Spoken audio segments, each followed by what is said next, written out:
이에 제자들이 돌아와서 예수께서 그 여자와 말씀을 나누시는 것을 보고 놀랐다. 그러나 예수께 웬일이십니까? 하거나 어찌하여 이 여자와 말씀을 나누고 계십니까? 하고 묻는 사람이 한 사람도 없었다. 그 여자는 물동이를 버려두고 동네로 들어가서 사람들에게 말하였다. 내가 한 일을 모두 알아맞히신 분이 계십니다. 와서 보십시오. 그분이 그리스도가 아닐까요? 사람들이 동네에서 나와서 예수께로 갔다.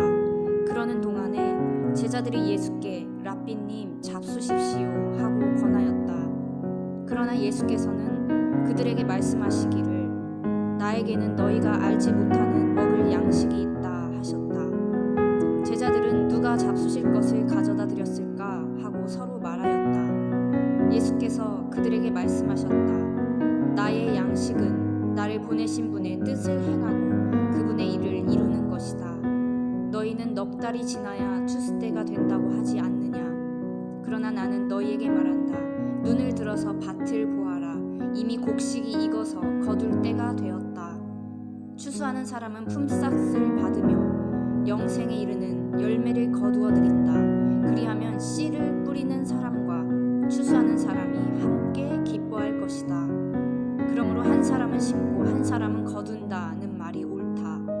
나는 너희를 보내서 너희가 수고하지 않은 것을 거두게 하였다. 수고는 남들이 하였는데 너희는 그들의 수고의 결실에 참여하게 된 것이다.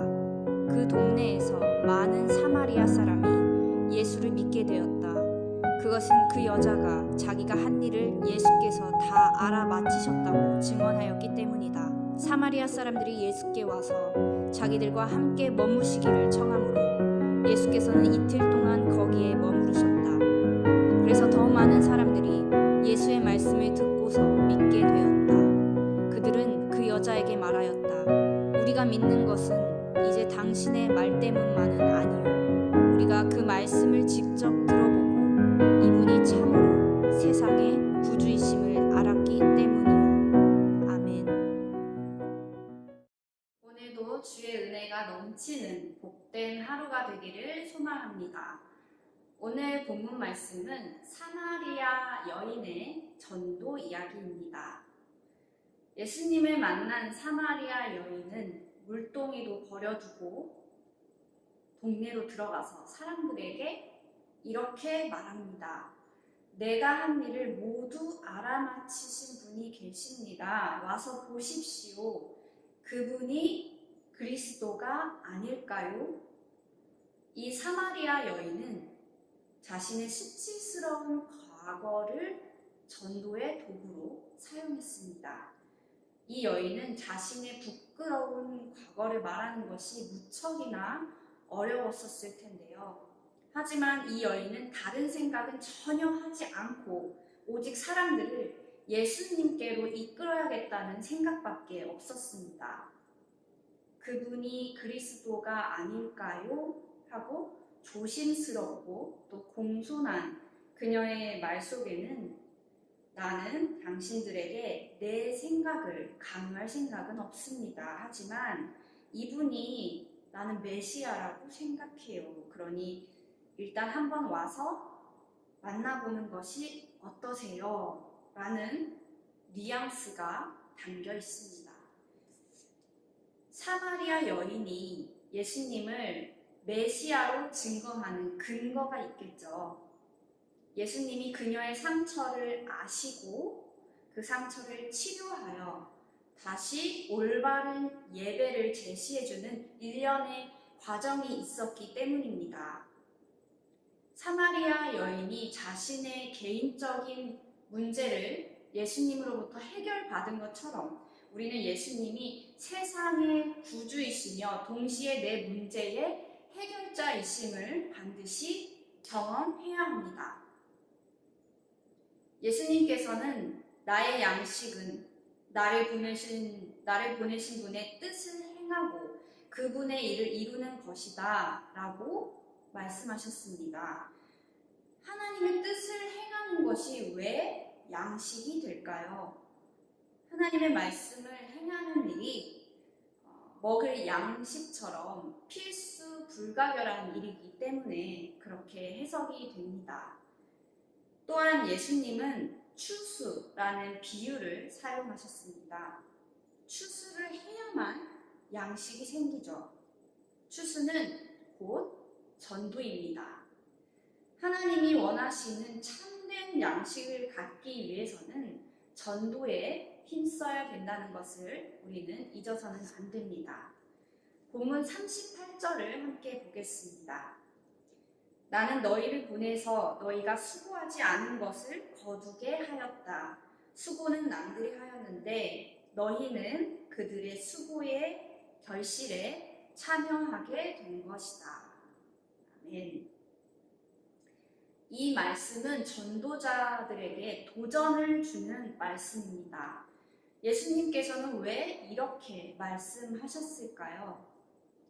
전도자들은 자신의 노력으로 구원의 길로 인도했다고들 생각하곤 합니다. 그런데 지금 예수님께서는 수고하지 않은 것을 거두러 보낸다고 말씀하셨습니다. 즉, 수고는 이미 그 전에 다른 사람이 다 한 것이고 전도자는 맨 마지막으로 그 열매를 따올 뿐이라는 것입니다. 노력은 전도하기 전에 이미 씨를 뿌리고 물을 준 다른 사람들이 다 한 것이에요. 그리고 최종 전도자는 다만 그들의 수고에 참여한 것 뿐이라는 것입니다. 전도는 종합적인 일입니다. 여러 사람의 수고로 한 사람의 영혼이 전도에 합당한 자로 무르익게 됩니다. 그렇기 때문에 전도자는 자신이 모든 일을 다 한 것처럼 교만해야 할 필요도 없고요. 자신이 전도의 성패를 좌우하는 사람인 것처럼 긴장하거나 또 고민할 필요가 없다는 것입니다. 여러분은 오늘 본문 말씀 속에서 어떤 깨달음이 있으셨나요? 사마리아 여인의 전도 이야기 속에 담긴 그녀의 믿음이 여러분의 삶에 동일하게 적용되기를 바랍니다. 오늘도 예수 그리스도의 복음을 기쁨으로 전하는 C2C 미디어 교회 성도님들 되시기를 주님의 이름으로 축복합니다. 오늘 본문 말씀은 사마리아 여인의 전도 이야기였습니다. 그래서 전도자로서 우리가 삶을 살아가기 위해서 어떤 것을 우리가 삶에서 실천하고 있는지에 대해서 한번 나눠보려고 합니다. 목사님은 전도자의 삶을 살아가기 위해서 어떠한 실천을 하고 계신지 한번 나눠주시겠어요? 목회자가 되기 전에는 전도하면 어떻게 해야 된다 이런 것들 이제 교회에서 훈련받은 것들이 있어서 그 실천하는 게 연상되는 게 참 쉬웠어요. 근데 오히려 목회자가 되고 나서 교회 안에 있다 보니까 이 안에서 전도를 어떻게 할 수 있을까라는 생각을 하게 된 것 같아요. 네. 근데 과연 이 안에서 어떻게 하는 것이 복음을 전하는 것일까, 증거하는 것일까 라고 봤을 때 내 삶에서 그 믿음과 일치하는 행함을 살아내는 것이 아닐까라는 생각을 하게 됩니다. 근데 답은 이렇게 알게 되었는데 그렇게 살지 못하는 자신을 보면서 많이 이제 안타까워하고 있죠. 그래서 오늘 말씀을 보면서 다시금 깨닫고 그렇게 살 수 있는 힘을 주님께서 주시는 것 같습니다. 네, 좋습니다. 네. 우리 이한나 목사님의 나눔 잘 새겨 듣고 우리도 같이 우리의 삶을 한번 되돌아보고 정말 전도자로서 나는 무엇을 실천하고 있는지, 그리고 그렇게 하나님 뜻에 합당한 삶을 살기 위해서 어떤 작은 실천이라도 오늘 할 수 있는지 한번 기도하면서 묵상하는 시간을 가졌으면 좋겠습니다. 기도하겠습니다. 하나님 아버지, 예수 그리스도를 믿고 구원받아서 복음의 증인이 되게 하심에 참 감사합니다. 부끄러운 상처를 드러내면서까지 예수님을 전하고자 했던 사마리아 여인처럼 우리 안에 다시금 전도에 대한 열정을 허락하여 주시옵소서. 믿음으로 복음을 전파하는 삶을 살 수 있도록 함께하여 주시옵소서. 예수님 이름으로 기도합니다. 아멘.